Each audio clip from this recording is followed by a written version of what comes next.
Hey, well, hello everybody. Welcome to week 9 of contemporary software development here at Portland State University. We are getting on towards the end of the course, and we're getting into the most advanced and hopefully some of the most fun stuff. Project 5 is ongoing. Just as a reminder, we moved the due date to Friday at 5:30 p.m. to give everybody a couple extra days to get started with Android and just a couple extra days to get started on to do Project 5. And so happy to take questions about Project 5 during Prime Minister's questions. But after we do that, there'll be two parts to class tonight. The first part will be doing some Android development. And I'll be demonstrating how to use Android Studio and walk around the pieces parts of the out-of-the-box application that was created, and then showing how you can start doing some things with Android. And I'll take the first half of class. And then the second half of class, we have our second we have our second mob programming kata. It'll be an RPN, or reverse Polish notation calculator. And we'll have two mobs. We'll have a remote mob and we'll have an in-class mob. So that will run out class tonight. Plenty there, plenty to do. Just as I guess as a disclaimer, I'm super tired right now. I've had a really long day. I had a pretty early morning too. So if my energy level is a little lower than usual, I apologize, although maybe I'll talk slower. You'll enjoy that. So not sure. Let's start off with Prime Minister's questions. So hope everybody has at least broken significant ground on Project 5. Project 5, as we've discussed, is very different. It's the REST API, and you have the client and the server. Lots of code, lots of moving parts. What have been your experiences working on Project 5? What are some of the things you discovered? What questions do you have that you'd like to talk about right Earlier about the text file implementation. You can read, write, basically just output programs and the standard outline for the text file. So the text file, sorry, you're asking about the text file to both The Project 5 has text file implementation. Right? Yes. Yeah. So basically, yeah. Well, and it's not so much the text file, is it? It's the text dumper. So this is one of the abstractions that I want you to work with in Project 5 is that the text format isn't written to a file anymore. It's written to the HTTP response, right? And depending on how you implement your text dumper in your text parser, if you use the more abstract source and destination. So if you use like a reader and a writer, or like a buffer reader, or a print writer, or something like that, and not the more concrete file writer and file reader, if you decoupled your text parser and your text dumper from that very concrete type, then you could reuse it with no changes. Now, if you didn't, if you had to change your text parser and text dumper, nothing wrong with that. Yeah, but I hope you learned something about decoupling and having the appropriately high level of abstraction, so that, and how that then enables your classes to be used in more contexts. So, right, and so then, so if like your text dumper just takes a writer, then in your projects, 2, 3, and 4, you passed in a file writer to that text dumper. But now in Project 5, you can pass in the print writer associated with the HTTP servlet response. Yep. So if I'm at a point where my program's writing and reading to the server, I'm worried about making it do text document. Right. No files necessary in Project 5. You've demonstrated that you can write to files, right? Mission accomplished, A+, gold star. Yep. Nice. For anyone just joining us, it's Prime Minister's questions, and we're talking about Project 5. Sorry, I sound like I'm on like a call-in show or something. We're talking about Project 5 here on CS410J.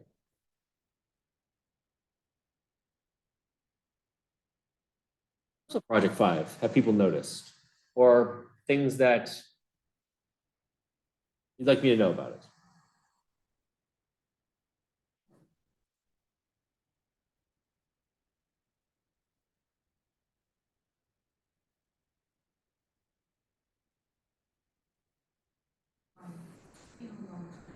about how the servlet and talk to each other. Yeah. I actually did a separate project, just scouting to Yeah. that, because I just reading it. It was very hard for me to like keep over the intricacies. So it took me a while to figure that. Thank you. Yeah, I think you were saying that. So then, so the dictionary application, you know, you demonstrated everything, there was still more complexity than, or rather, you know, there was complexity there. And so then the concepts, sort of the fundamental aspects of the project wasn't immediately, you know, apparent to you. But you found some good resources though to help you out. Yeah. Just reading through the program, I wasn't quite sure how they were talking to each other. Yeah. And I actually had to like write something out to me. And I agree. Well, I'm glad you got it figured out, and I don't think that's terribly surprising. I have to admit, even today, I find that when you have a distributed program, when you have multiple threads talking to each other, multiple processes talking to each other, there is just an order of magnitude more to keep in your head, and so many more things go wrong, right? Race conditions, or just like, you know, what, you know, the code, you know, the program starts executing over here, but then it goes over here. It's more complex, but I hope that, yeah, drawing a map, that's something I do a lot. I draw maps of the world, and, you know, I had that long suffering diagram in the assignment and everything, but it sounds like you found something that worked for you. So good, I'm glad. Thanks for sharing that. I struggled a long time with platform specific folks. Oh, Project I'm 5. on Windows, Yeah. and things are a little different in Windows sometimes, I discovered. Yeah, what were some of the observations that you made about working on Windows? Like the one line we talked about, my your ops hours, like setting Maven ops is different on Windows. Oh, right. Yeah, in PowerShell. Yeah, that was a big learning on my part. PowerShell's been out for a long time, and I didn't really pay much attention to it. It's like, oh, I figured out DOS back in, like, you know, 1997, and that was good enough, right? Oops. Okay. So yeah, I do have a to-do to add more details there. But yeah, I'm surprised that you say, you know, you use the DOS syntax to set what looks like setting an environment variable and does nothing, doesn't complain or anything like that. It's like, okay. So I guess set means something different in PowerShell. I don't think I wrote a line of code towards actual completion of the assignment until like Monday. And I was just playing with the debugger, playing with the dictionary. I'm sure I understood everything. And then once I did, I just forgot to. Good, and I'm glad the debugger was helpful to you. You know, I think one of the things about this assignment is that while, you know, yeah, you could have debugged the command line applications because it was sort of like, you know, start here at main and go all the way through. It's not as complex, and maybe debugging. You know, I think with the command line application, unit tests can really show you the way, can, you know, give you all of the, you know, prevent you from debugging, because, you know, you just write unit tests for it. Testing Project 5 is just all the more complex, especially, you know, using Mockito to test the servlet. And so it doesn't, so I think it's a really good strategy then to use the debugger to, you know, figure out how to explore the code. Oh, okay. Yeah, thanks, Cameron, for posting that. So saying, yep, you just stopped writing tests, just ended up doing the invitation first. Is it the right approach? Well, you know, hey, if you've got a working solution, your approach is pretty right. And, you know, if you've, you know, there will be a code coverage, you know, test. And so then if you can go back afterwards and figure out, oh yeah, how do I get, you know, tests to provide coverage? You know, hey, that's fine. You know, while I require the code coverage to encourage testing. Testing up front is difficult, right? You know, you've all got to experience test-driven development, and, you know, when you do the katas, I know that it's you know, I think we're all trained to think about the implementation first, and not think about the requirements, because the professor knows the requirements. I give you the, you know, but it's like in the real world. You don't get an assignment. You get saying, it'll be great to do this, or I have this problem, go solve it for me. And so then developing the ability to describe what ought to be before you go and implement it is a skill and something to learn. And so then I hope you've got an experience that there, but yeah, don't feel bad or think you somehow, you know, not fulfilled the requirements of the assignment if you start with the implementation. because that's also a good way to learn and explore the tools that we're working with.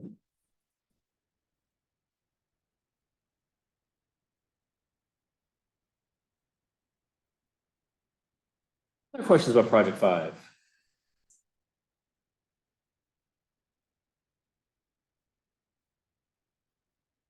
Folks feel like they have a path to completion for Friday? Yeah, nodding, okay. Well, if not,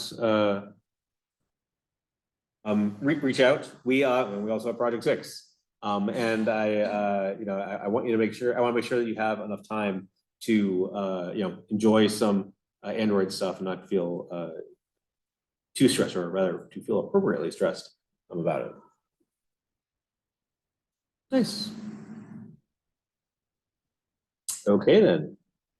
Anything else for Prime Minister's questions? Any other questions I can answer for you? Starting on Project 5. Is it user nice error messages? That'd be like if they entered the date wrong, you want the message to be like date's wrong. Yeah. And we can say begin date was wrong, even better. But honestly, by the time Project 5, as long as I understand what the error is saying and it seems to be close enough, again, you've demonstrated in the first 4 projects, command line parsing, error handling. If I do take off points, it won't be as much. Because now in Project 5, there's so much more functionality. There's so many things that go wrong. I don't need to ding you on like command line parsing anymore.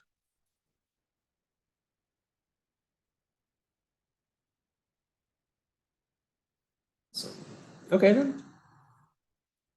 Oh, sorry, one more thing. I put together that screencast about refactoring Project 5 to go from the dictionary application to the point book application. Was that helpful? Okay, I guess over here, others, was it okay? Okay, good. Okay, good. Yep. Thanks, Cameron. Okay, good. I just want to make sure that was a good use of everybody's time. I think. Well, I don't know. I think the dictionary application is useful, and me demonstrating how to go from that to gains an appointment book is helpful because it shows off refactoring. Another example of that, and shows how you can really morph code, as opposed to like the Kyle that we did, which was fine, but we weren't terribly familiar with the with the initial implementation before we went and refactored it. And actually, I guess in that case, we were refactoring without changing functionality. Here we are, I'll put in double quotes, I guess, refactoring while also changing functionality. It wasn't a pure refactoring, it was more like a restructuring, but uses a lot of the same refactoring tools. Yeah. Awesome. Okay, well, let's dive into class then. So, so over the weekend, I put out a screencast about getting started with Android, and were people able to set up Android Studio in their environments? If you haven't, please try to find some time to do that as soon as possible. I've got some chats coming in. Yes, all set up. Okay, good. Thank you for doing that. There have been occasions where a student's laptop, the Android Studio doesn't work on a student's laptop. It's been very rare, but like the first couple times I taught it, there was like someone would come to me like right before the project studio was like, oh, Android Studio doesn't work for me because I've got like some really old laptop, or like I'm running some hand-built flavor of Unix or whatever, and it's like, okay, this would have been good to know 3 weeks ago. So please check that out, especially if you're running either an older or maybe sort of a unusual setup on your development machine. Because I don't think there's Android Studio on the PSU, certainly on the Linux machines, but even like on like the Windows Lab and stuff like that, I don't think that's the software that's installed. So, okay, then good. So please do that. And I'll show you Android Studio and we'll walk through some of the Android stuff. So this is Android Studio, and it's in dark mode because when I tried to run it in light mode, it didn't look very good. So let's see, let's put all this stuff up here. So Android Studio is based on IntelliJ. which is really good for us, right? I hope that everybody's gotten really used to IntelliJ. As a matter of fact, I'm using like the newfangled, look with all of like the big icons and stuff like that. So if you see me kind of stumbling around tonight, it's because I'm not terribly familiar with this layout. Maybe you all can help me if I get lost. This provides a really rich and familiar environment for building your applications. Now, it is a separate tool though, because there's a whole bunch of stuff in Android Studio and a whole bunch of stuff in Android development in general. That's different. So if you watch the Android lectures, you learned that there is a whole different, there's a whole bunch of different and new and unique tools for working with Android applications. That makes sense, right? You're not actually deploying to a Java virtual machine, and you're certainly not running on a desktop piece of hardware or a server piece of hardware. You're running on a small device, and small devices have very different constraints than laptop or a server or VM provision in the cloud, right? They're small in size, and so the screen is unique, and their operating system is quite different. While Android is based on Linux, it's customized for it is its own operating system. So there's a whole bunch of different tools that you need, and so as a developer, you want easy access to those tools, and you want a integrated environment for working with those tools, and that's what Android Studio aims to provide. And I think that's a really great job of it. I guess I think there are other Android environments. I think at one point it was possible to develop Android applications using Visual Studio and in C# and things like that. But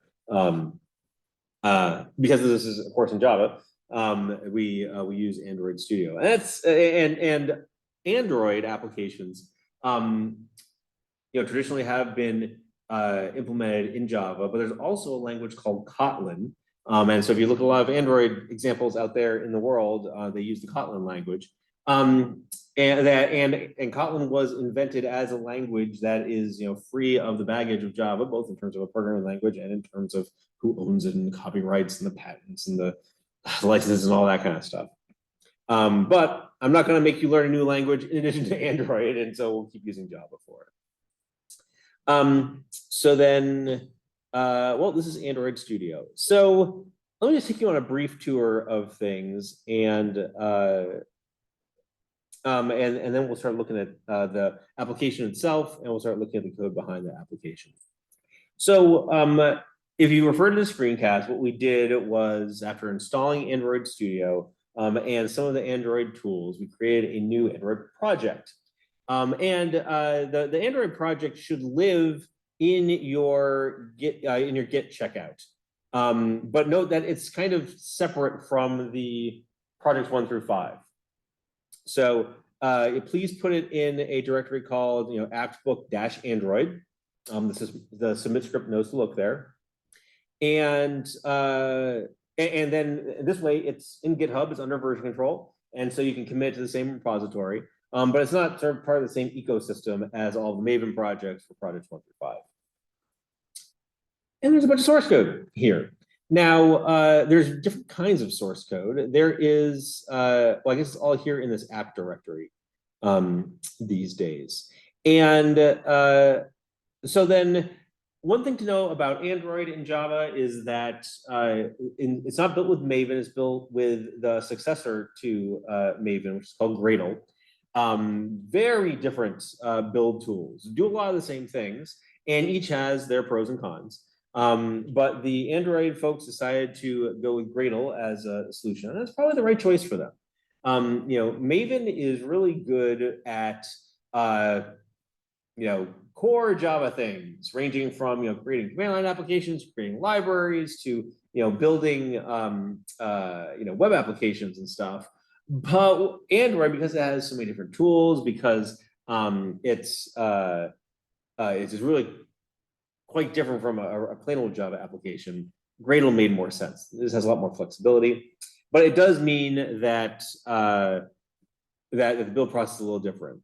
Luckily for you, there's only a couple of things that you need to change about the build process, and we'll cover that next week.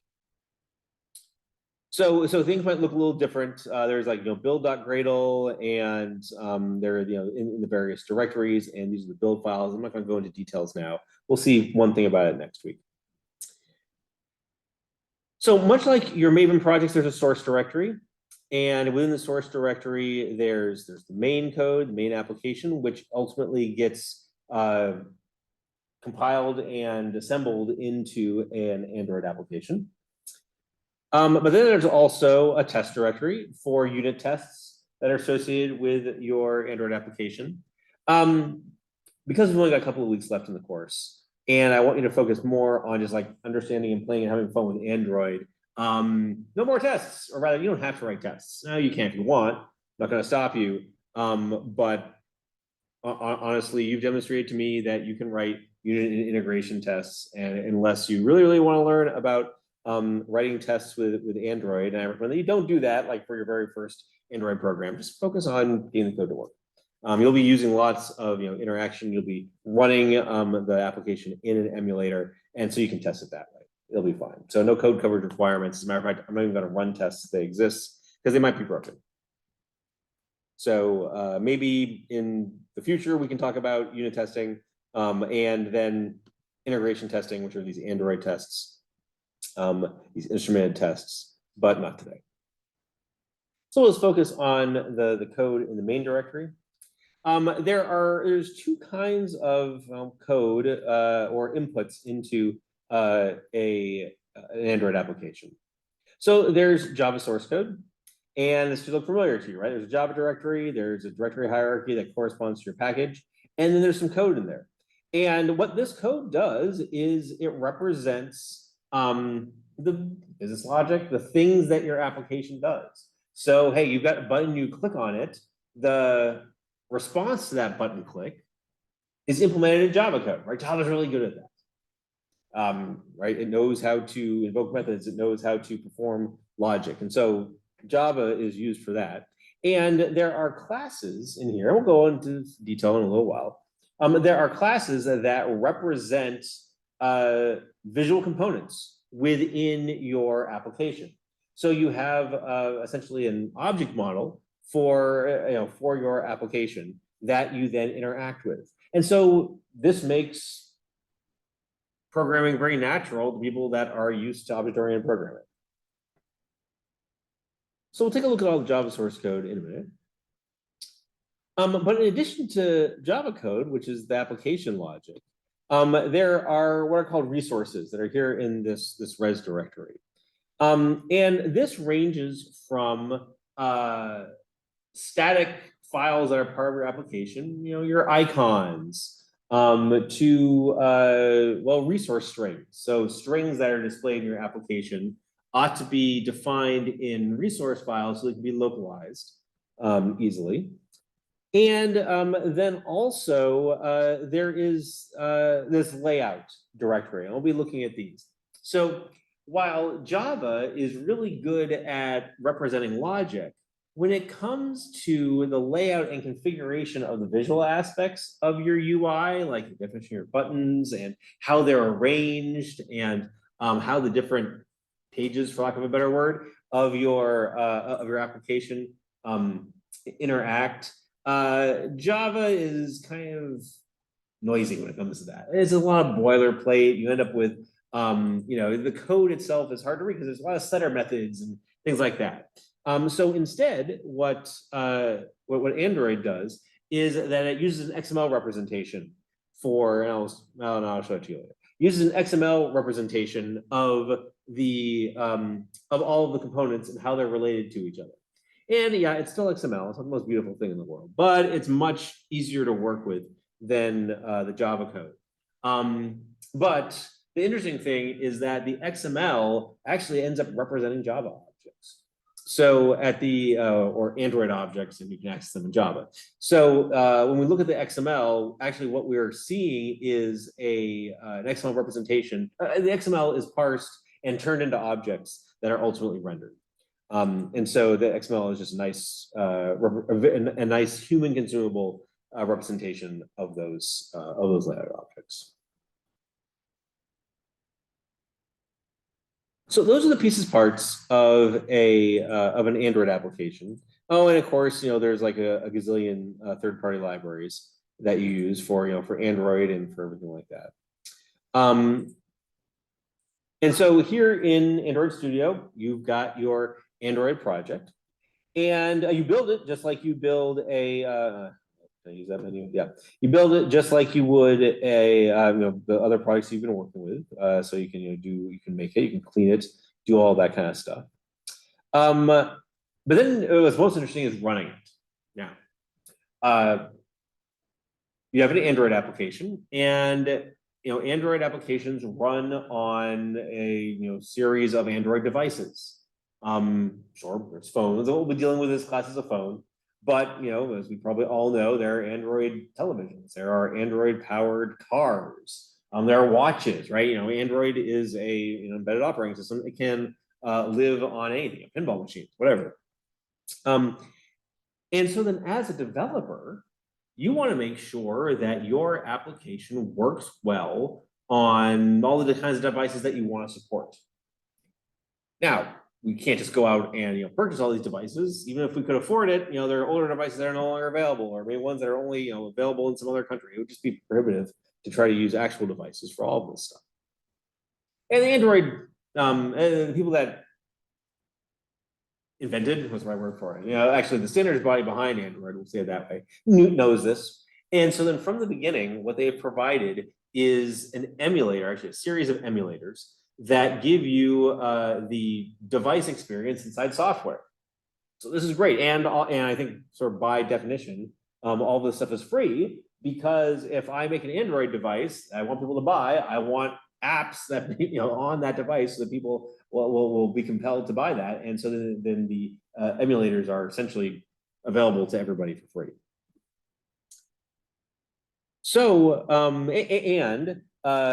the emulator is now integrated into Android Studio. And so one of the things I go through in so there's an emulator that comes with Android Studio out of the box.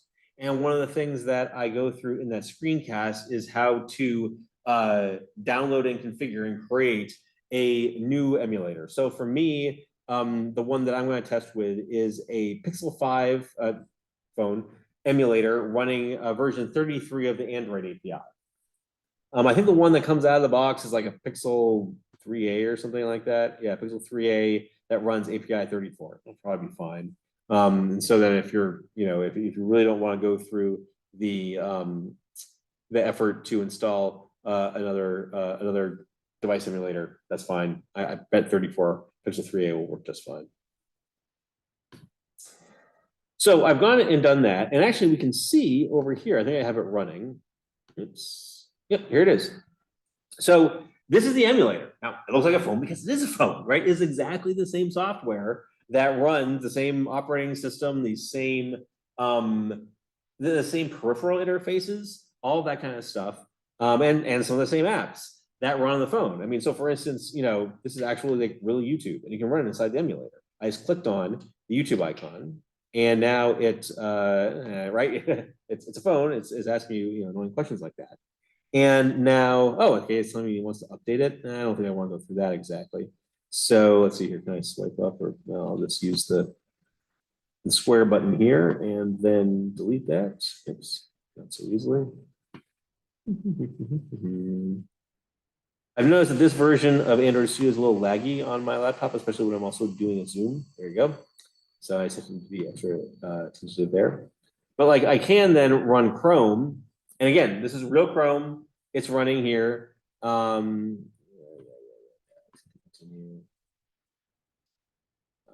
Thanks.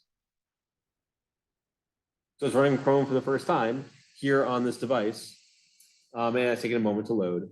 Yeah, notifications. Great. And now we've got Chrome running inside our emulator. And so then in addition to these built-in apps, with Android Studio, well, actually with the Android tools, you can deploy the app that you're building onto this device also. So I will fill this.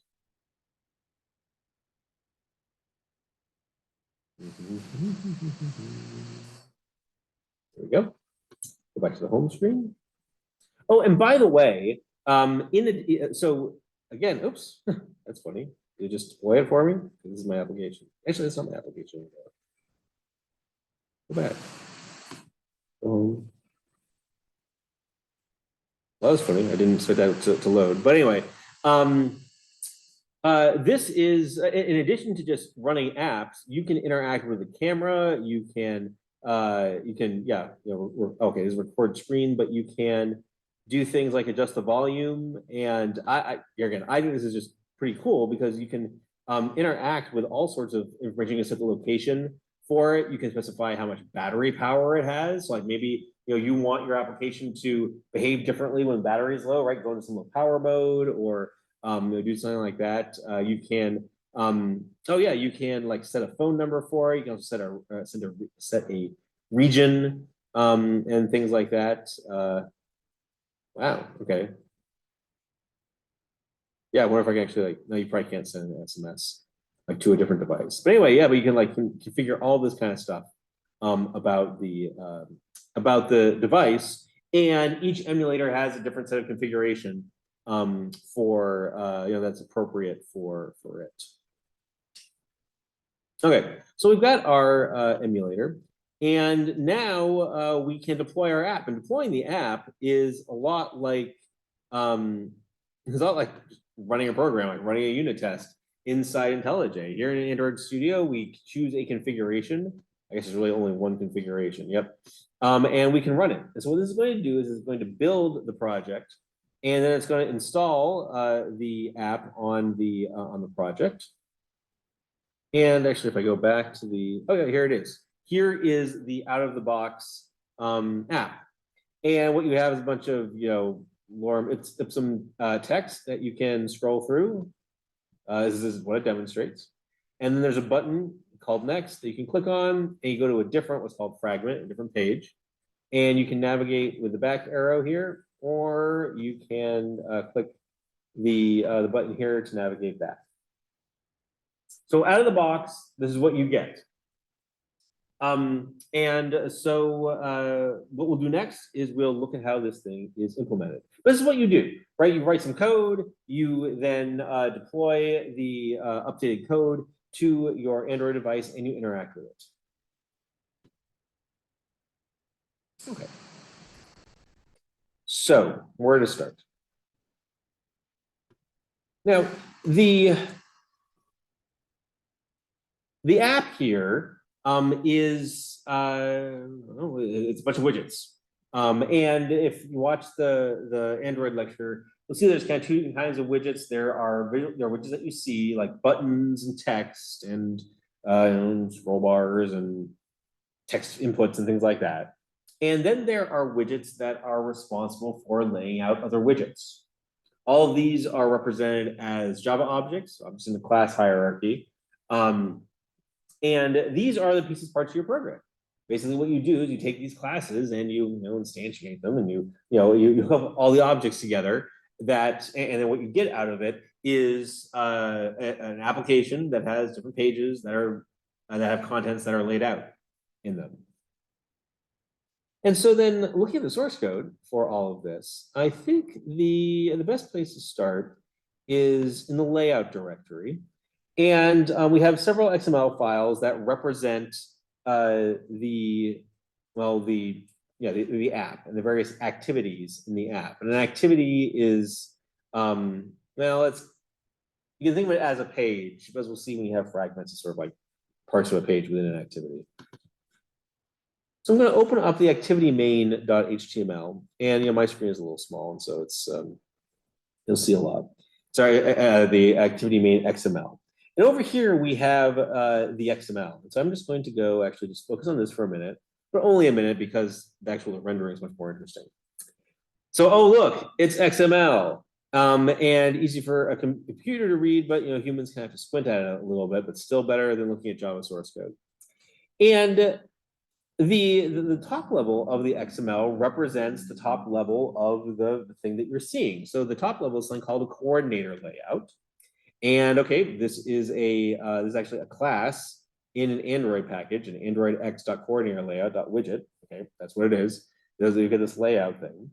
And then there are various attributes of the coordinator layout that are represented as XML attributes. So there's like the width and the height, and we say match parent. That means basically make it as big as its container as its parent layout widget.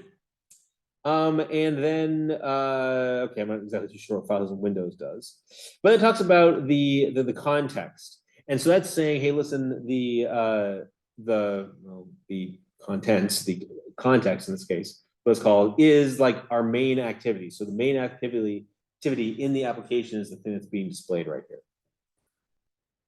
But then it's got this app bar layout, which is made out of material toolbar, and that represents this up here. So you can interact with like these settings right here through that toolbar. And then it has it includes the main content, which is another XML file, which we'll look at shortly. And then down here at the bottom, it's got this thing called a floating action button, which I don't know, you click on it and what does it do? I wonder. Maybe it doesn't do anything. It might just be there for show, and then we can hook up something to it later. And there's some configuration here. So what I want you to get out of this is that there's XML configuration here. And you can work with the XML. You can figure out what all of the attributes of the XML elements are. And as a matter of fact, Android Studio will probably be pretty helpful in terms of telling you what's there, but I don't know what all these mean, right? Which actually maybe is a good time then to let's revert that. It's a good time to go back and look at developer.android.com.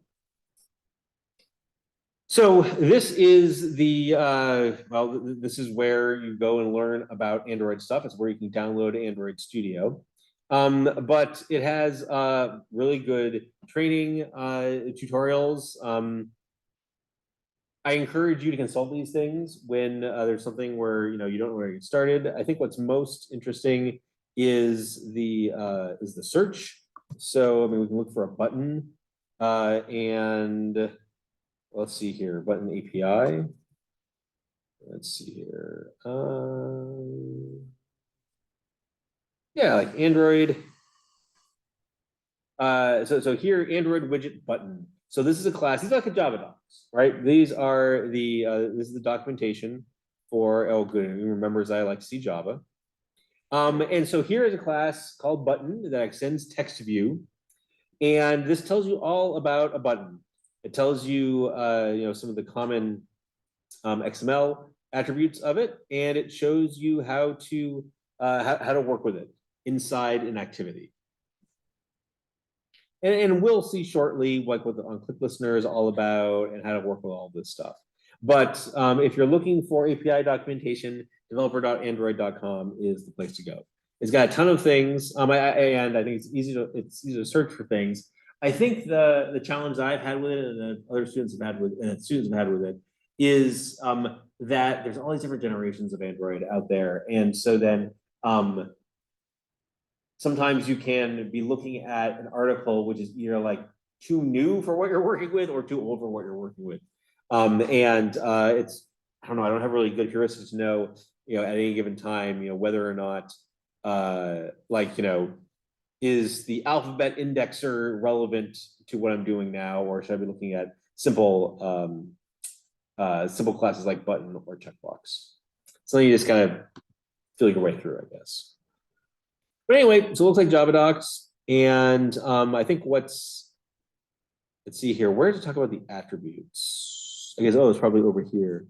So you can navigate over here. You can look at, maybe there's just inherited fields that you can look at.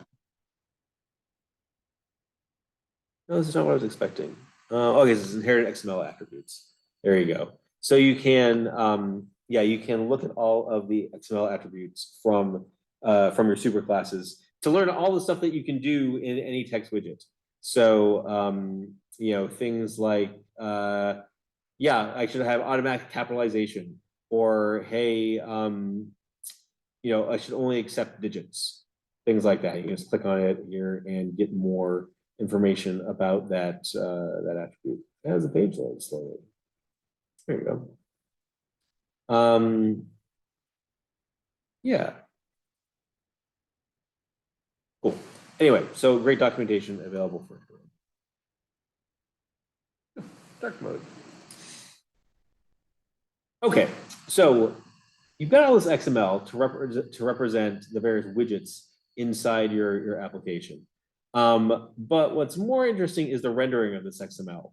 So Android Studio will let you see the XML and the rendered XML side by side. But honestly, I think you'll probably just want to look at just the rendered XML.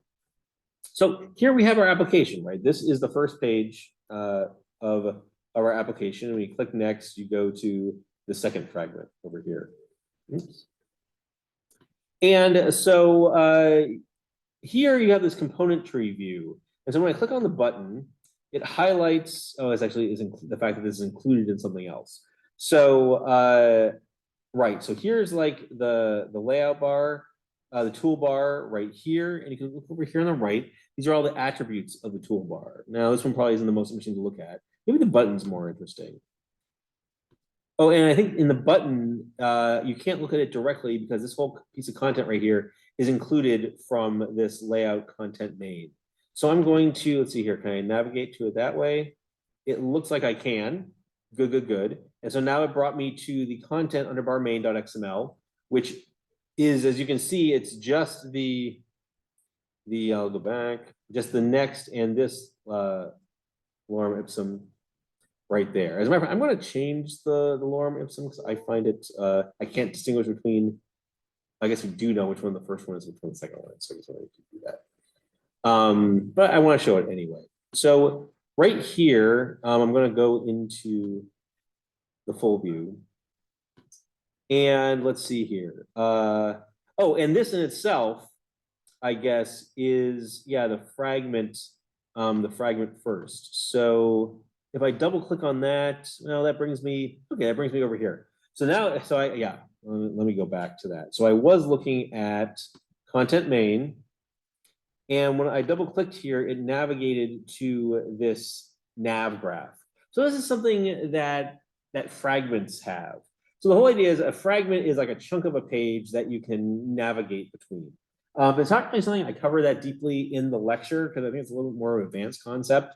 So I think we'll keep this for tonight, but then next week we'll see how to do some more advanced things with Android.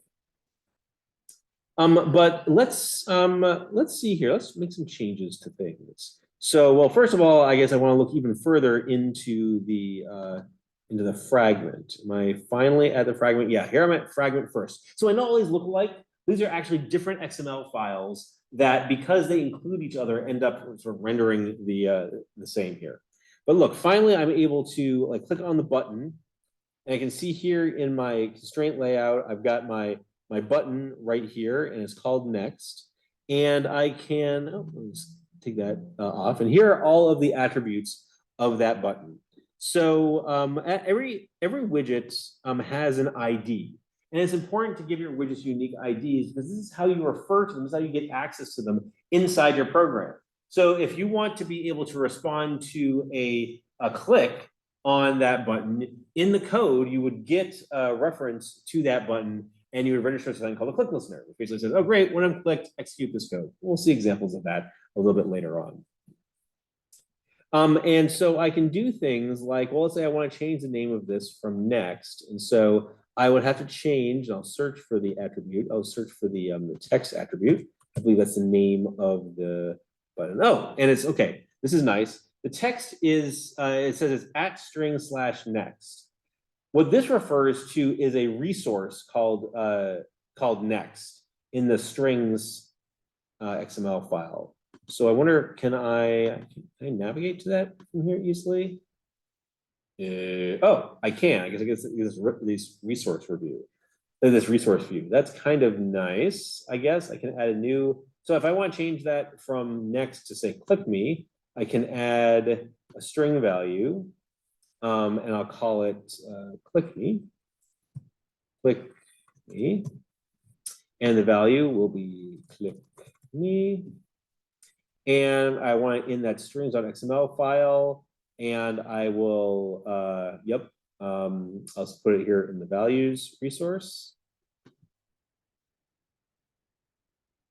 Nice. And did I say click men? Did I really? Oh, I did. Let me see if I can edit that.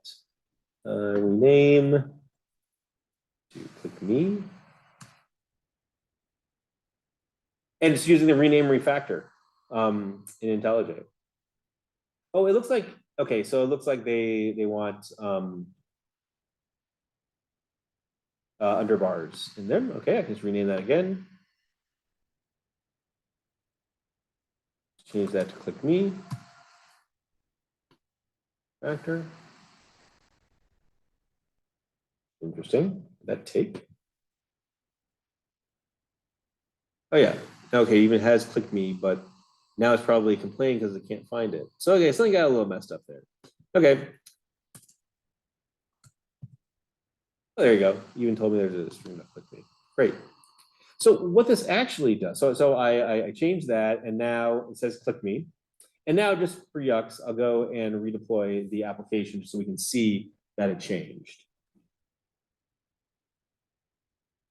While it is redeploying, I'll make a couple of notes here. If we go back to the XML, you'll see now that this line of XML was changed. It's got a change bar next to it.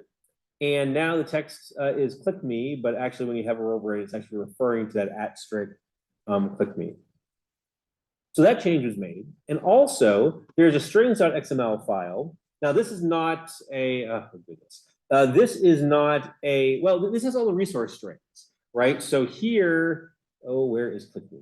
Oh, it's right over here, right? So click me was introduced here at the end. And so this has all you want to extract display strings that display to the user into these resource files so that they can be localized, so that you can have, you know, a French version and a Spanish version and things like that.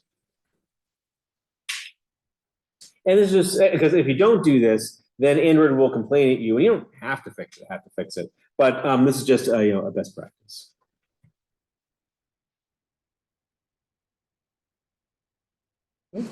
And now we go back and we look, and now it says click me. And the second fragment still says previous. But these are the kinds of little changes that you can make to your program, and this is how you test them out. You just redeploy it and look at it in the emulator. Okay, I know I covered a lot. I want to pause for questions. Are there any concepts that don't make sense? And is there anything here that I've shown you so far that you'd like me to go and revisit and dive into a little bit deeper?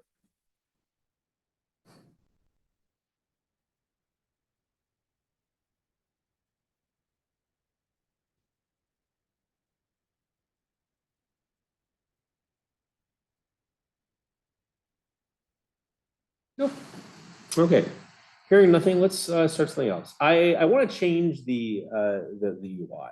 I want my app to just be, have a click me button and then have a bunch of lorem ipsum. Actually, I'm gonna commit the change, I suppose, but you've seen it before. Instead, what I want is I want to have a very simple UI that adds 2 numbers. The user will input a left operand and a right operand. There'll be an equal sign, which is a button. And when they click that button, then the sum of those 2 numbers will be printed in a text field. That's what I'm going to implement tonight. And I think this will show you some fundamental concepts inside of Android. So I'm going to start though with this fragment, and I'm going to basically delete everything in it. So I'm going to get rid of the button. I am going to get rid of all that text, and now I'm just left with basically just my constraint layout. Now, a constraint layout, this is a layout that this is an object that arranges widgets and with constraints with regards to one another. You can imagine that there are springs in between them, so that if you resize it or you rotate it or whatever, things will expand and contract. So now I want to create some widgets. And actually, since I deleted that stuff, we can go look at the XML and see that there's really not much left. There's just this constraint layout right there.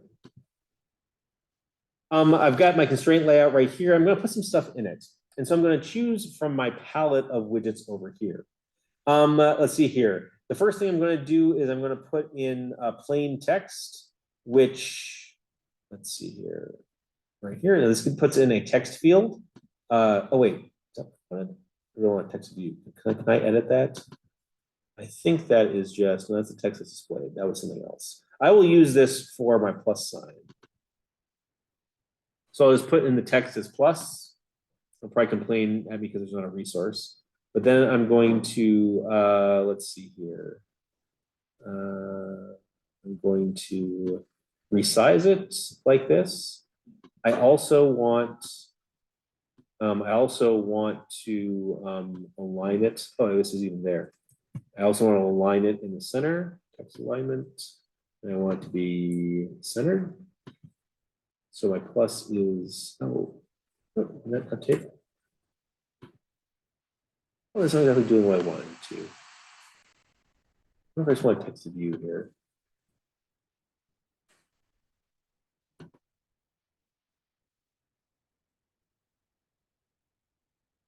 Centered. And oops, I want the text to be plus. Yeah, I like that better. Okay. This is actually going to be, I don't want there to be a text. Oh, actually, no, I don't want text here. I want a number here. So there are different kinds of text widgets. So you have a date and a time. There are multi-line text. Here I'm going to use a number. So I want one number. I don't want to be that big. This is going to be my left operand, and it's not going to have any value in it right now. Plus, it's like crazy tiny. Can I make it bigger? X size, that's 14 point. What happens if it's 20? It's a little bigger. Let's make it comically large, like 24. Nice. I like that. Okay, so we're going to have this plus, and I'm going to put another number next to it. I'm just going to start with this because now we're going to look at something smaller so it all fits. Right, just going to do these right here. So I've used this, drag and drop WYSIWYG editor to lay these things out. And it's got as you can see when I added that, it now has, it has the widgets that I've added. So like here is edit text number 5, here is edit text number 6, and then text view of plus. I don't like this name, edit text number 6, and so then I'm going to give it a better ID. I'm going to call it left operand. And then, oh, this, we can rename it, and yes, please rename it wherever it exists. And similarly for this one, can I just rename it from here, I wonder? Refactor, yeah. That's okay. I'm gonna change it, oops, I'm gonna change it to right operand. Right operand. And yes, please refactor wherever it appears. Okay, cool. And so over here in the component tree, I get to look at my widgets, and there are all these red exclamation points next to them. So let's see what Android is complaining about. So I click on the red exclamation point, there's all sorts of things. And I think some of them are warnings, things like, oh, you should use autofill, or there's not an accessibility label. Yep, if I was writing a real application, it's very important that your applications be accessible to people that need alternate means of working with and interacting with your application. And so then this is things like screen readers, or to be able to Zoom or work with it on different devices and things like that. So I'm not going to go through all that right now, but it is telling me things like missing constraints and constraint layout. And when you click on it, it will tell you things. So it's like, great, view is not constrained, it only has sign time position, so we'll jump to 0, 0 at runtime unless you add the constraints. And it tells you how to do all that stuff. And I want to show you what this is like in action. So here in design view, I've got things laid out like this. But then when I go and render it, we'll see that it's a mess. Oh, except that, oh yeah, things don't compile. And that's because I've got some Java code that works with that button that I deleted. I'm just gonna comment this out for the time being, make sure my code can build. We'll get back to this in a few minutes. Okay. Nice, everything built, and so now I will deploy it.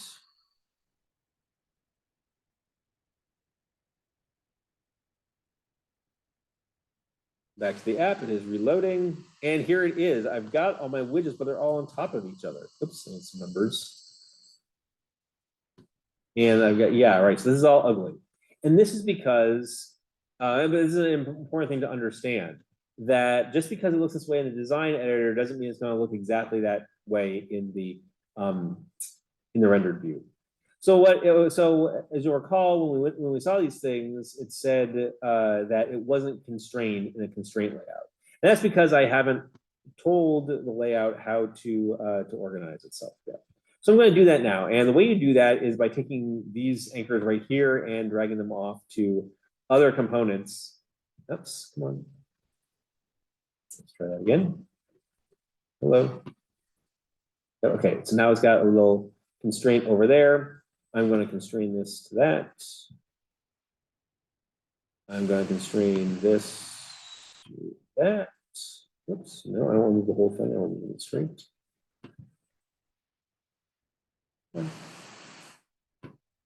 Sorry, a lot of tonight is going to be you watching me fiddle around with the design editor.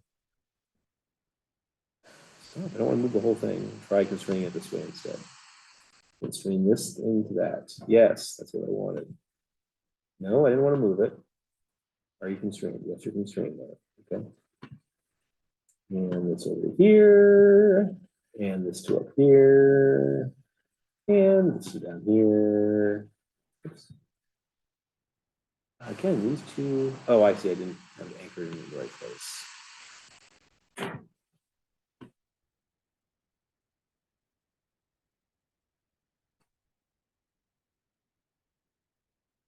So anyway, so I finally get to fiddle around with this stuff, and hopefully it looks better. It looks like it is. Yeah, it looks like it is better constraint now. It's not complaining about these things anymore. That's for the right operand. Accessibility label, target to, oh wait, this is missing constraint. Oh yeah, it is missing a constraint. So I want you to be constrained to this. Can I get constrained to that? Nope. Can I get you? Yeah, what? Can I get you constraint? Sorry. Yeah, would you? There. Do we know?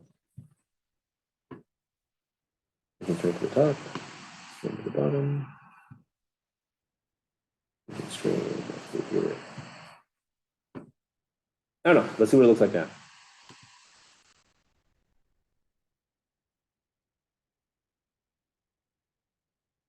If it looks good enough, we'll move on.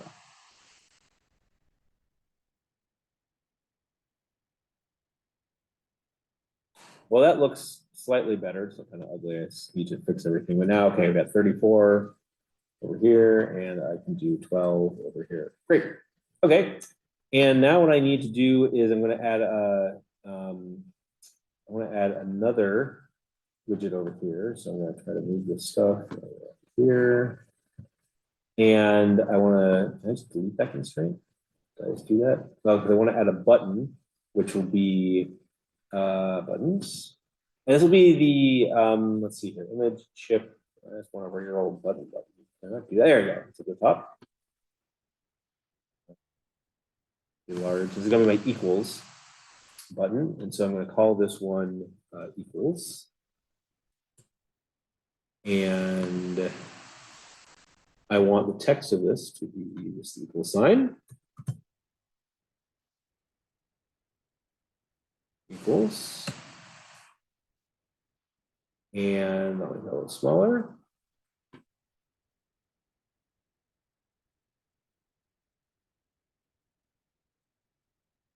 What I really don't like, how come it doesn't display the equals? Maybe it's not doing it yet. Too small? Nope. Yeah, this latest version of Android Studio is really working my old laptop pretty hard. You might have the same experiences. So I need to make these things just in general smaller. And then we'll have another number here at the end. Well, you know what? I didn't show you, and I'll make it more clear. Is that, oh my gosh, I gotta read all this stuff. Sorry. Oops, can I put that there? Maybe I can. Sorry, I gotta make things smaller.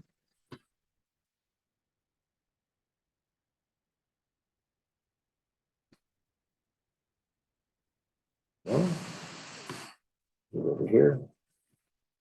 I want constrain this guy. Bring this now to here.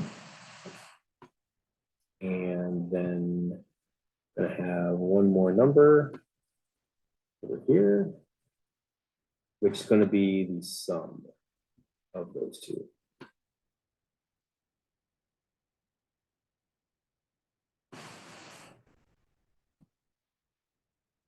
Nope.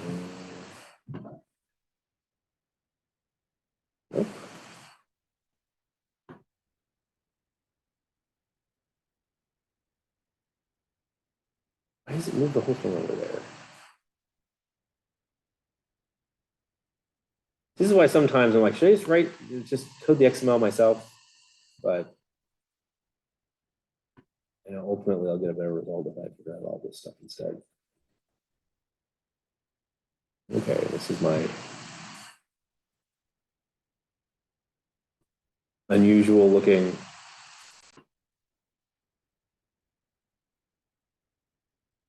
UI. It's maybe a little ugly, but I'll take time to tweak it later. Did I not constrain these two? Oh, for sure I did. Okay. Okay, well now let's take a look at it again. Make sure it looks reasonably okay. And there are other types of layouts that you can use also. So constraint layout is sort of like the most flexible one, but as you can see, it's kind of fiddly in places, but there are, linear layouts you can use just to, which maybe I should have done in this case, it'll just lay things out horizontally. You can get the table layout that you can use. You can learn all about these. Some of these are covered in the lecture, and then other ones like constraint layout, which are more advanced. You can look at elsewhere. Okay, that looks good enough. A little off kilter. Because one thing I wanted to point out is that because these are number widgets, when they get the keyboard focus and the keyboard pops up, the only available options in the keyboard are digits, right? And so I can't type the letter F and have it be there, but I can type the letter, the number 4, or I can, click on the number 6 down here. And let's see, can I tab from? Oh, I can tab. Yep, I can tab through things. So cool. This is my UI right now. But what I want to do is when I say 6 plus 5, and when I hit equals, I want to display 11 over here. It doesn't quite do that yet. But that will be the next step. And we will talk about that next step after we take a break. So let's take a 10-minute break, be back here at 6:43. And then we'll see a little bit more Android before ultimately doing the kata.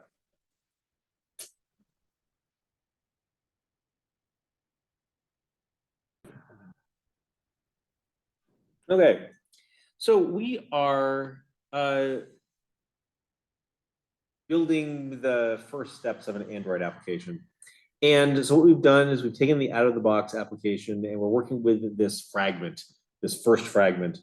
And what we did is we cleared out the contents and we replaced it with these other widgets that give you sort of the shell of an Android application that adds 2 numbers together.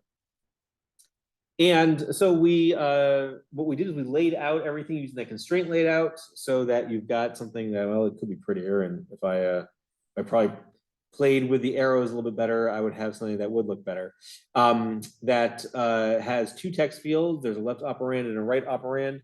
And then there's a button which is the equal sign. When we click on that, what we want to do is display the sum of those two numbers in this text field over here. So let's do that now. So we have these widgets, and they're all in this fragment. And so there's this fragment first .xml that has the visual layout, and that is associated with a first fragment .java that oh, interesting. What was I complaining about here? Not resolve symbol. No, seem to be okay. Did I remove a import or something? Anyway.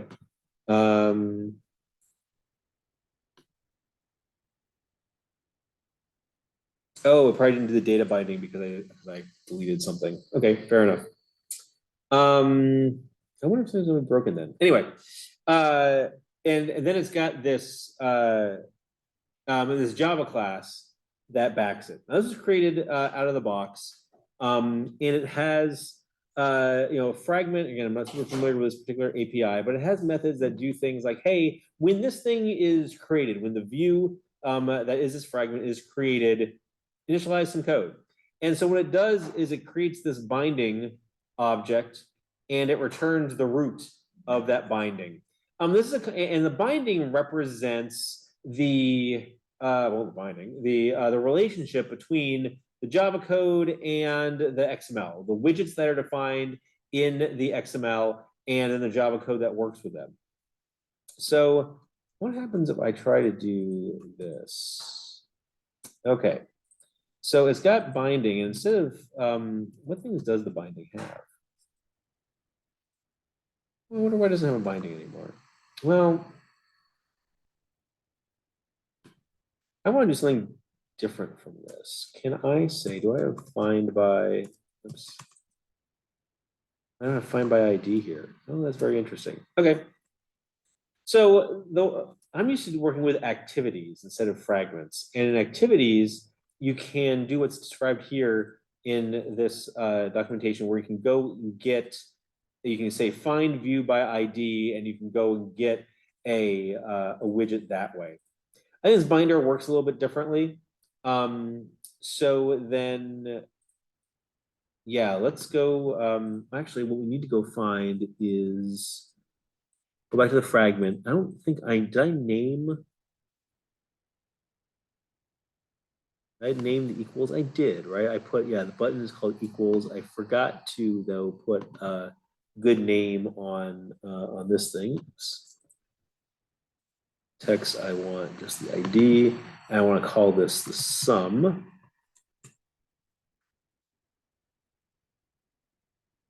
Right there.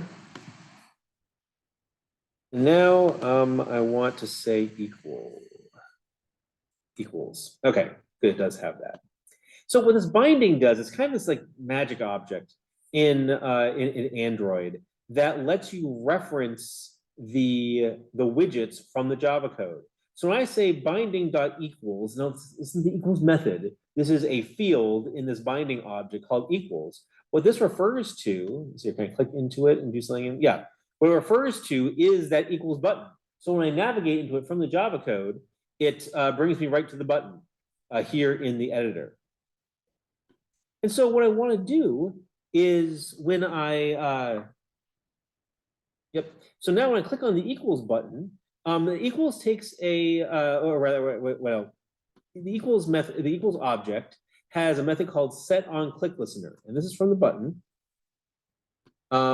right here. And what this does is it takes, well, it takes an instance of an interface, but these days we can use a Lambda expression. And this is basically the code that is invoked when the equals button is clicked. Now, currently what it does is it takes us to that second fragment. So actually, let me just do that real quick just to show you what happens there.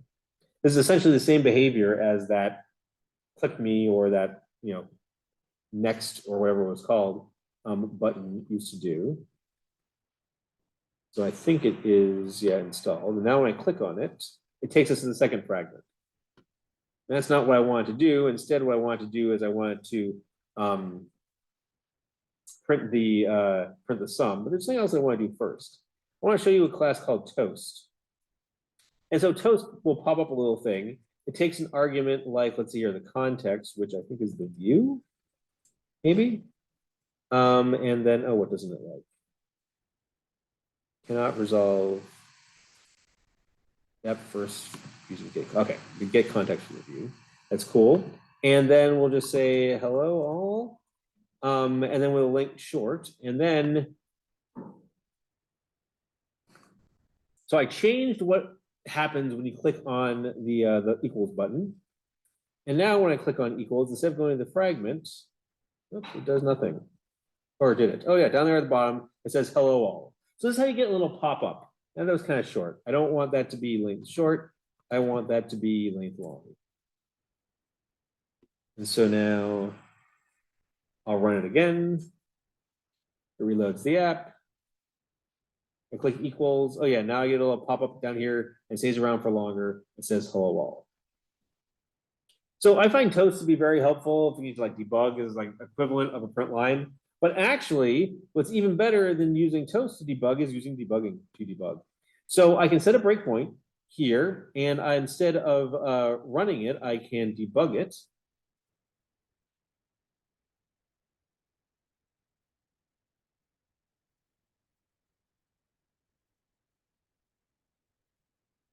And now when I click on equals, it's in the debugger. And so now I'm debugging my Android application from using Android Studio. And so I can do all the things you can expect in the debugger. We can, oh, I don't know, there's not terribly much interesting here. We can look at, we can see the values of these things. Interesting, the binding isn't available, probably because it's like some magic object. But very shortly, we'll be doing more interesting things. So let's continue on. Oops, let's continue on here. Yeah, actually, I don't want debugging anymore, but oops. We'll just stop that. Because what we want to do is we want to get the sum of the two values in the UI. So the first thing that we're going to do is here we're going to say binding dot left operand. And so this is a text, yep, toString. And so then this will, oops. Oh, what just happened there? Okay, doesn't like toString. Why doesn't it like toString? Oh, it's ignored, yeah, sure. So what I'm doing, so this is going to be the left operand. So, oops, it doesn't like that. Besides the fact that it's not spelled right. Oh, I needed to give it, let's say,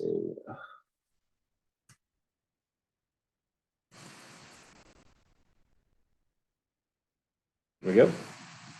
So I get the value of the left operand. And as a matter of fact, just to show you everything works, I'm going to just print that out. So the left, oops, I'm going to say left is the left operand. So what I'm doing here is I'm getting a reference to the object that represents the text view, or the number, actually, the number widget, which is in the which is there on the left operand. So here again, it's this guy right here. It is the number. And now when I put a number like 5 in here and I click equals, we get a little, it says left 5, because that's true. That's the value here. So this is how you go and get at things in your UI, right? You've got Java code here that basically what we're doing is we're saying, hey, listen, when the equals button is clicked, perform these operations. I'm going to get the left operand. I'm going to get the right operand.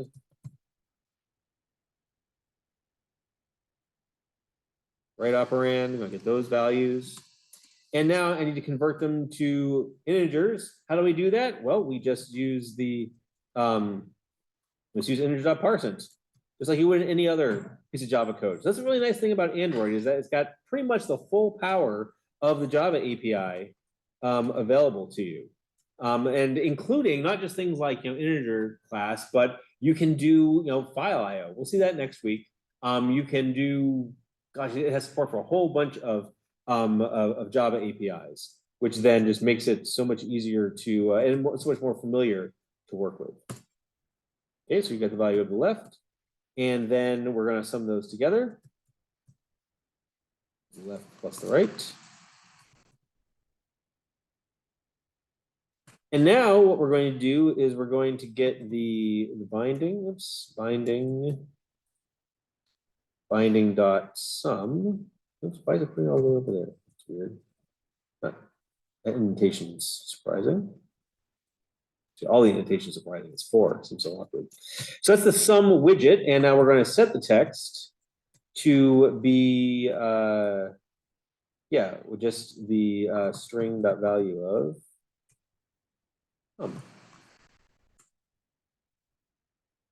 Now we don't need this toast anymore.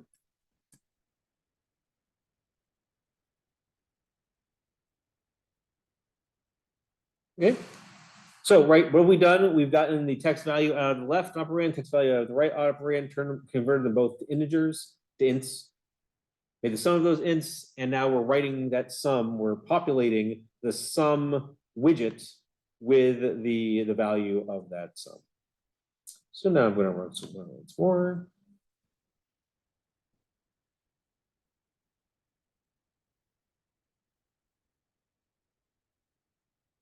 Now we have 5 plus 4 equals thinking 9. So it's clipped a little bit, so I need to fix that. But this is fundamentally how you write Android applications. First thing that you do is you create the visual look of it. You use the designer to get widgets, arrange them, configure them. Well, these ones are numbers, this one is a button, right? And you make it look like the way that you want. And then you go through, and then you, in Java code, you implement the behavior of the UI. And the behavior is determined by what the user does with it. So what you're doing is you're responding to what are called events. Jeez, stop talking so much stuff. What you're doing is you're adding these listeners that handle events. And the event here is in this V object. As a matter of fact, I think I can convert this to replace Lambda with an anonymous class. What this is actually doing here is it's creating a new instance of this click listener whose on-click method is that behavior I just specified there. I think the syntax is a little bit nicer once you know what you're doing. So what we're saying is that, listen, when that button is clicked, here is the code that you invoke. And then when we deploy it, right, we're going to say 5 plus 8, which is 13. And again, when you click the equals button, you go through this logic right here.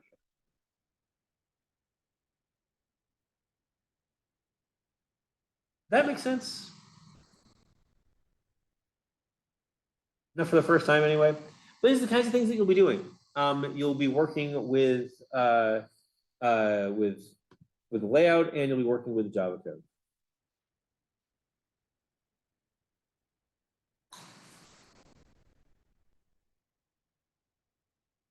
And I think that's enough for tonight.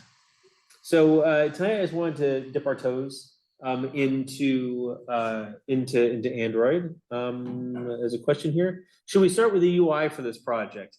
Yeah, I think you should. I mean, practically speaking, because there's a lot of functionality. Actually, I'll talk about the project, and I think you'll see why. Because there's a lot of stuff that's reused from other projects. So I think the first thing you should experiment with is coming up with a UI that you like. I think this is all the code I want to show, but let's talk about the assignment. Respond to the user. Oops. The user clicking on equals by summing together the two operands.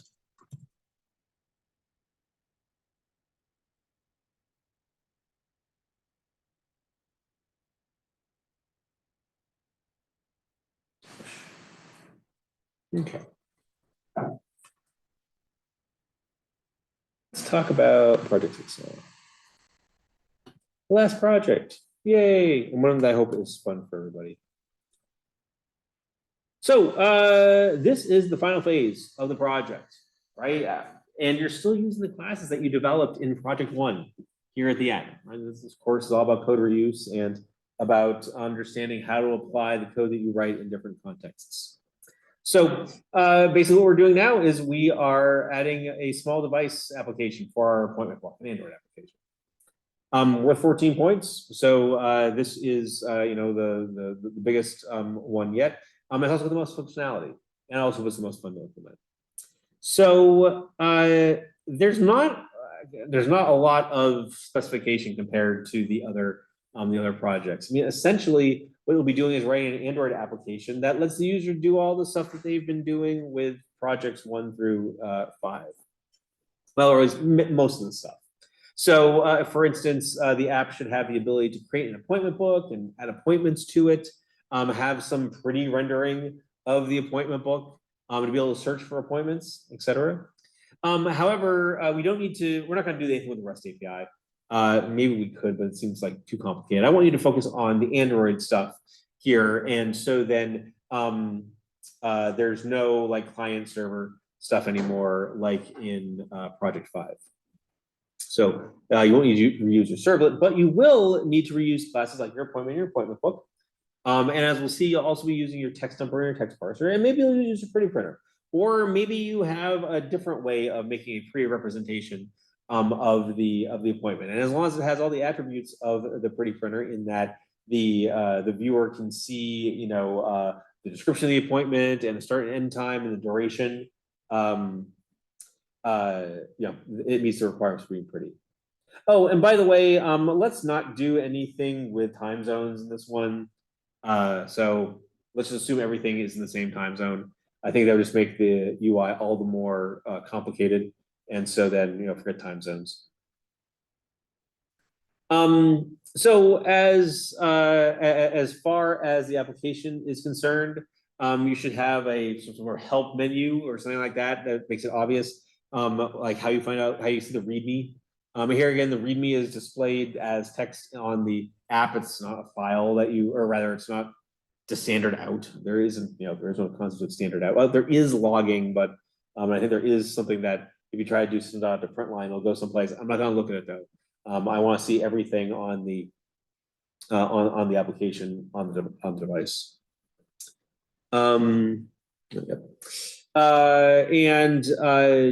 Error handling.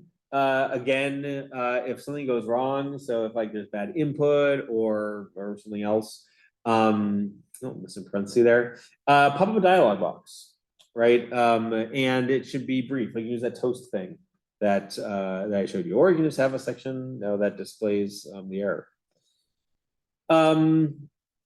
Please don't use pop-ups and toasts or stuff like that for displaying the contents of the appointment book. That makes it really hard to read really quickly.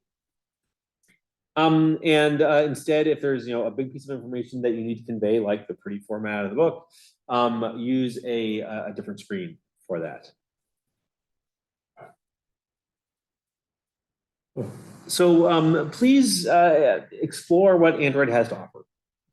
I hope this is a fun and interesting exercise for you. And hey, if all you have time for is the basic widgets, that's okay. As long as it works, as long as I can figure out that's the base that I'm looking at. Decide where to use your time. I've had students in the past who have gone all in and have like images and stuff like that, and great, and they got exactly the same score as the student that had something kind of bare bones but easy to use and understandable. So what I will use to measure, I'm looking to measure the usability of it, not the beauty of it. The submission process is a little bit different for this project. You still use a submit script, but there aren't the restrictions on what you can submit. So really everything will be submitted. Your icons, any XML, any Gradle configuration, things like that, that'll all get submitted there.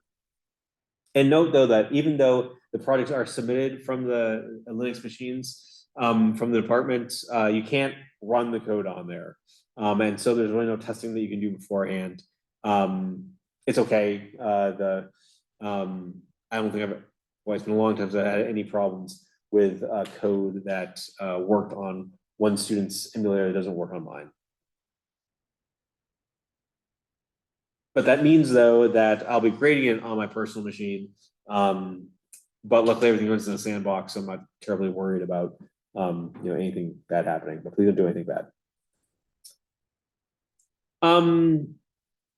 Let's see here. There's some descriptions here about how to build how to get started with a project. This is all stuff, or at least I go through setting up Android Studio in the in that screencast that I posted over the weekend. And note that I'll be using that Pixel 5 API 33 emulator. There's probably not much of a difference between the Pixel 5 API 33 and the Pixel 3a API 34, but this is the one I'm going to use. I encourage you, actually, please do copy the source and any appropriate test code that you want from previous projects. So like your appointment book class, your text dumper and things like that over to your Android project. In order to do this though, you're going to need to add a piece of code to your app build.gradle file. We'll cover this next week, but I just have it here in the assignment in case anybody wants to get started. And there's an additional piece of behavior that I'd like you to leverage. So Android has a file system and it has the ability to write to it. And well, I assume this link is still active. Check real quick. Oh, good, it is. And this here describes how you can get at that file system and how you can access it. And luckily, you can use the standard Java I/O APIs to access that data. So it's a nice fit with your text dumper and text parser. So part of the app's behavior is that it should persist the data once it's been added. So if the app is closed or destroyed, I want that data to outlive that app. So you should use the internal storage mechanism to save your appointment book data. And you ought to be able to use your text dumper and text parser. Too much difficulty. Now how exactly I'll grade it, because I want to make sure that you understand how I'm going to build it. I'm going to build it from scratch, basically, but I'm going to exclude a couple of tasks, the linting tasks, and I run it using the Gradle W command, which is there as part of. Let's see here, Gradle W is down here. Yep, here's Gradle W. That builds the Gradle project. I encourage you to do a Gradle W clean and Gradle W build on your personal machine before submitting it, before pushing it up to GitHub to then submit it for the PSU machines. I'll run Gradle W build excluding the lint tasks because it won't. The linter is really strict, and I don't need your code to be linty quality. I just need it to work. And again, there aren't any automated tests for your Android project. If you really want to add some, that's great, but they're not going to count for anything. So, use your time wisely.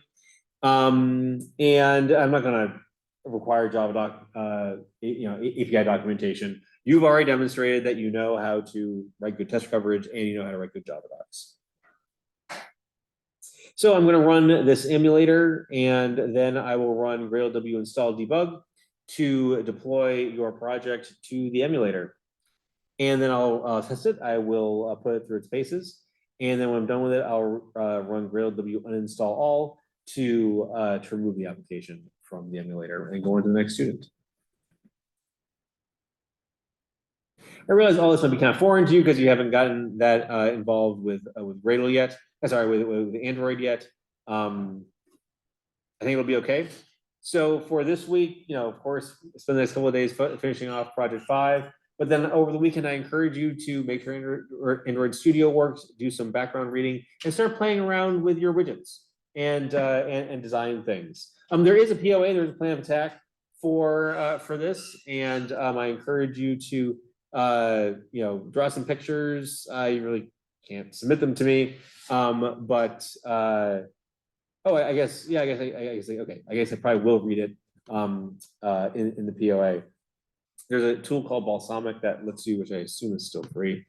Okay, you can get a 30-day trial, which allows you to do these nice mock-ups it's it's a fun little tool, and it's makes it pretty easy to mock things up. So you can use that if you like. And yeah. So any questions about the assignment and the requirements for the assignment?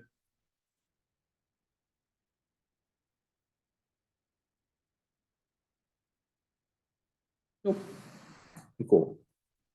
It is due the last day of, well, it's due March 30th. I'll take it up until Friday night. I'll grade the final exams. Oh geez, I gotta do all this grading, don't I? Yeah. I think I have to grades in by like Tuesday or something. I want to work on Monday. So try to have it in. You'll want it done too. So yeah, try to have it in by Friday the 22nd. But reach out if you need to, another day or two. I can probably accommodate it, but not making any promises at this point. Okay. Next week we will do some more Android. We will look at moving in between screens. We will look at persistent to a file, maybe. Yeah, we'll do some more stuff there. Explore Android a little bit more. Okay. Now let's move on to our second mob programming exercise. Actually, I'm going to quit Android Studio. My super old laptop cannot handle Android Studio and IntelliJ running at the same time.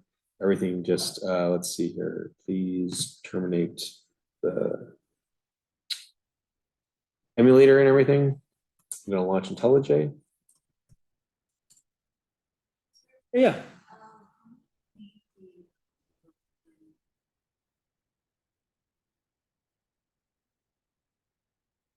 Oh.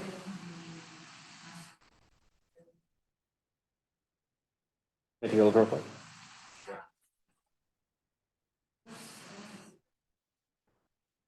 I do. Okay. I would like this. This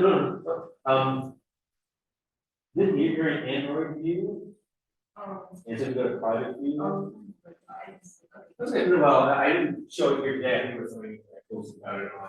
But yes, and so that's a good point. So out of the box, Android just shows you what the app view, or the Android Studio just gives you the app view or the Android view, and it tends to hide some of the files. I don't like that, and so I changed to project view where you can see more things. But I think even in app view, you still have the package, it's just in a different place. It looks a little bit different. But yeah, just put your code next to that. Now I will warn you though, you'll need to add that line about so when you do copy it in, you'll need to add this implementation.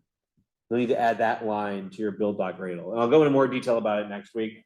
But yeah.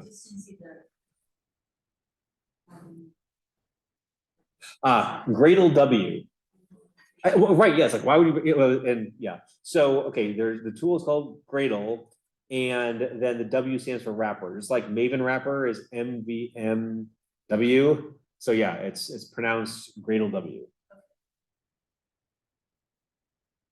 Although Gradlu, I think, makes a lot of sense too, right? Yeah, it's like, is it Welsh? I don't understand. Yeah. Okay. Nice. Okay, so I got IntelliJ up. And so if you go to the katas, sorry, where are the katas?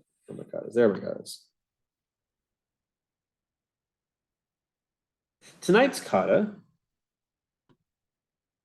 so everything's loading slowly, is RPN. It's an RPN calculator.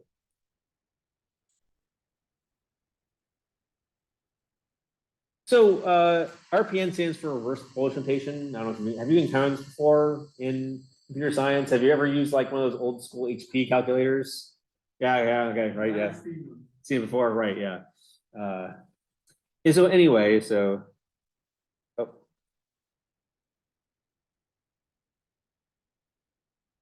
thanks for the heads up on that. So the whole idea with reverse Polish notation is that you have the two operands for the operation, and then you have the operation after that. So instead of saying 20, divided by 5 as 20/5, you say 25 slash. And that, as a result of that expression, is 4. And you can change, and the nice thing about RPN notation is that you don't need parentheses anymore. So if you have an expression like 4 + 2 - 3, you express that as 4, 2 plus, and then 3 minus. And the whole idea here is that the minus consumes the preceding two operands, the preceding two values, and so then the left operand to the minus sign is the result of this expression here, 4, 2 plus, which is 6. So similarly, you can do things like put 3. You can have 3 numbers, and you have star, and so then the star consumes the previous 2. There you go, and then you say 7 plus. They say 7 plus, and then you have basically the result of that expression, and then the star, and the multiply will be that whole expression right there. So this is the 4 the basic 4 functions RPN, and then also part of this, and then the kata is that given an expression like this, or given a input like 20 space 5 space slash, it should print out the number 4, or it should result in the number 4. I recommend that you don't. Well, you could read from the command line if you want, or you could just have a unit test that works with these things as strings, and then parses the string to figure out the pieces parts to it.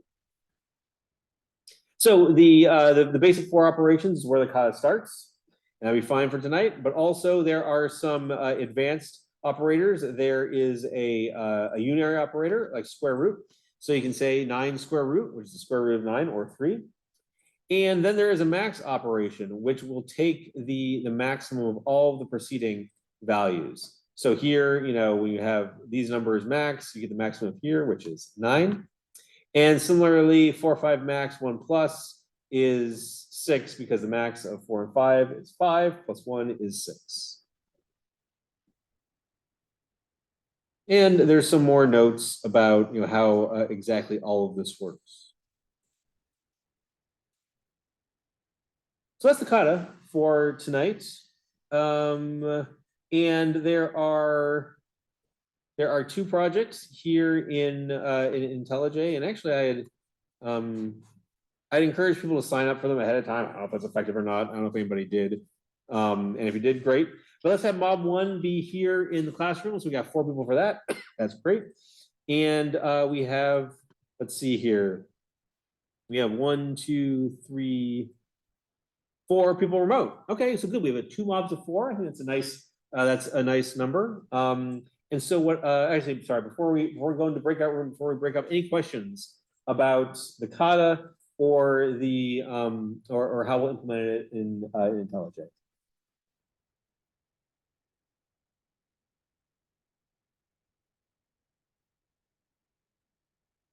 Nope.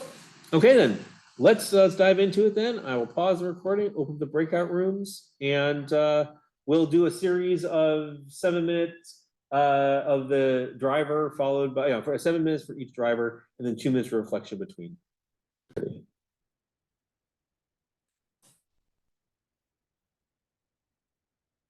No one's definitely going to say anything now because I started recording. Sorry.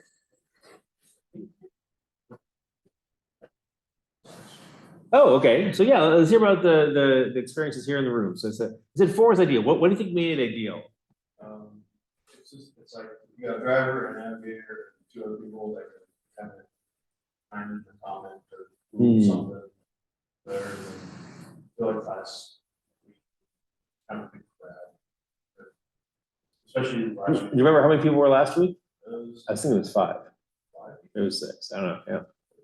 I don't know. I felt like 4 is a perfect count, and everybody they kind of with 4 people they get to get a turn faster. Sometimes I feel like maybe last week so it's like okay. It keeps everybody on the same page.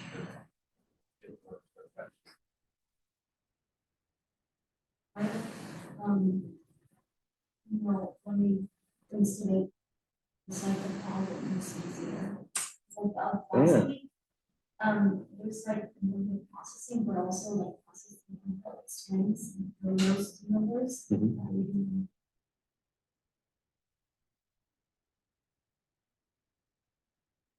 Is that, last time we did, we several. Great observation. Yeah. I mean, so it's fair to say, I mean, do you feel like you've completed the kata? Yeah. The folks who are remote, did you feel that you completed the kata, or is there more stuff that you would have liked to have done? No, definitely did not complete the kata. Okay. Good to know. Cool. Yeah, maybe next time if I use this kata again, I might use it the first week. 'Cause I think this one did seem a little more straightforward. But then again, I think as we talked about, the Bobs are also a little bit more experienced, and so maybe there are things that sort of intangible things that you were struggling with last week that to struggle with this week. Cool. Other observations here in the room. What helped? What hindered?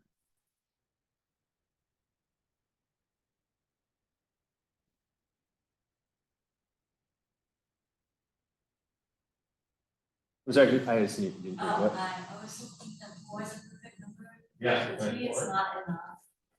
Using the pair programming. Yeah, we're in a remote model last Yeah. week. Yeah, we're free. Yeah. Okay, you're right. Yeah. And I'm just like, I felt like pair programming.